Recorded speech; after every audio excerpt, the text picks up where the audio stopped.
आवाज the voice में आपका स्वागत है और मैं हूं मंजीत ठाकुर। और आज जिस शख्सियत से हम बात करने वाले हैं उनसे किसी परिचय की जरूरत नहीं है। भारतीय सिनेमा के सबसे बेहतरीन अदाकारों में से एक नसीरुद्दीन शाह। पिछले कुछ वक्त से हमने देखा कि वो जो नफरत है वो काफी फल फूल रही, वो एक जिन्न की तरह बोतल से बाहर आ गया। क्या अब ये वक्त आ गया है एक बुद्धिजीवी के तौर पर, एक एक्टर के तौर पर, समाज को अपने हिसाब से देखने वाले शख्स के तौर पर आप ये कहें कि उस जिन्न को बोतल में बंद करने का वक्त आ गया है?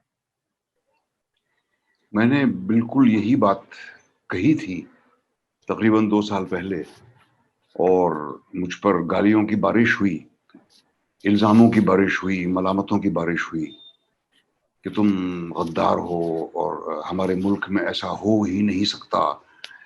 मुकरने वाले बहुत थे और सबका ये कहना था कि भाई अगर तुम्हें डर लग रहा है तो चले जाओ यहाँ से। और मैं कह कह के थक गया कि मैंने ये कभी भी नहीं कहा कि मुझे डर लग रहा है। मैंने कहा इन हालात को देख के मुझे परेशानी हो रही है, मुझे अपने मुल्क के बारे में फिक्र हो रही है। मैं अपने बारे में नहीं कह रहा हूँ, मेरी तो जिंदगी गुजर गई और बहुत अच्छी जिंदगी गुजरी है मेरी। और इस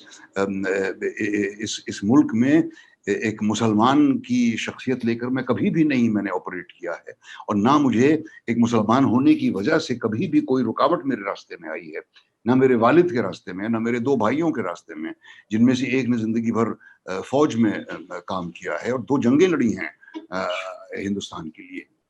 हमें कभी भी इस बात का, ना मेरे वालिद साहब जो गवर्नमेंट सर्विस में थे। तो मुझे तो अपनी मुस्लिम इनफरादियत का एहसास ही नहीं था। अब जबरदस्ती करवाया जा रहा है। जो लोग मुझसे बार बार कहते हैं कि तुम इस तरह की बातें जो करते हो कि मुल्क के हालात ठीक नहीं है तो चले जाओ यहाँ से। अरे भाई, अगर मुझे अपने घर में कोई बात गलत लगे तो मैं घर छोड़ के चला जाऊं या उस बात को सुधारने की कोशिश करूं? तो बतौर एक कलाकार के हम कर भी क्या सकते हैं सिवाय सवाल उठाने के? मैं कोई सियासतदान तो हूं नहीं, ना मेरे पास कोई इख्तिदार है कि मैं कोई कानून ला सकूं, ना मेरे पास डंडा है कि मैं लोगों को पीट पीट के लाइन में खड़ा कर सकूं। मैं एक कलाकार की हैसियत से, जो अपने मुल्क से बेपनाह मोहब्बत करता है और जिसे अपने मुल्क के बारे में फिक्र है, उसकी हैसियत से मैं जो कुछ कर सकता हूं कर रहा हूं, जहां कोई मैसेज दिया जा सकता है। और जो डर तो मुझे ये है कि ये एक बार फैल जाने के बाद इसको समेटना मुश्किल है। हमारे लीडर्स तो, कोई भी लीडर्स उम्र भर नहीं रहा है और ना कोई रहेगा। हर एक का दौर आता है, हर एक का दौर चलता है, हर एक का दौर खत्म हो जाता है। तो वो तो जैसा होना है वैसा ही होगा। लेकिन अफसोस मुझे इस बात का है कि जो बातें, जैसा कि कुणाल कामरा ने कहा कि 4 ड्रिंक पीने के बाद होती थी, अब वो सुबह की कॉफी पीने के बाद होती हैं।